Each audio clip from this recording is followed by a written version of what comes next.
గోధుమ పిండి పొంగడాలు ఎలా చేయాలో చూద్దాం. అరకప్పు గోధుమ పిండికి పావు కప్పు బెల్లాన్ని తీసుకోవాలి. పెద్ద వాటర్ గ్లాస్‌తో వాటర్‌ని యాడ్ చేసుకొని గ్యాస్ పైన పెట్టేసి బెల్లం కరిగాక ఇలా వడకట్టేసేయండి. ఇలా వడకట్టుకున్న బెల్లం వాటర్‌ని మళ్ళీ గ్యాస్ పైన పెట్టి ఇలా నురగలా వచ్చాక పాకం వస్తుంది. ఇలా నా చేత్తో తీసి చూపిస్తాను చూడండి, అమ్మ తీసింది.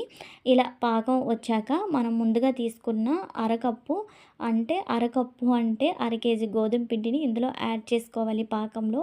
యాడ్ చేసుకున్నాక కొద్ది ముద్ద కంటెస్టెంట్ ఇలా అయిపోతుంది. ఇప్పుడు బాగా మరిగిన వాటర్‌ని యాడ్ చేసుకొని ఇలా రబ్బర్ కంటెస్టెంట్‌ని ప్రిపేర్ చేసుకోవాలి. ఇప్పుడు గ్యాస్ ఆన్ చేసి కడాయి పెట్టి ఆయిల్ యాడ్ చేసుకున్న తర్వాత ఆయిల్ ఫ్రీ హీట్ అయ్యాక ఒక గరిటెతో ముందుగా ప్రిపేర్ చేసుకున్న కంటెస్టెంట్‌ని యాడ్ చేసేసి ఇలా డీప్ ఫ్రై చేసుకోవాలి. అటువైపు ఇటువైపు కాల్చుకుంటే పొంగనాలనేవి ప్రిపేర్ అయిపోయినట్లే. వేడి వేడి పొంగనాలు మీకు నచ్చితే మన ఛానల్‌ని సబ్స్క్రైబ్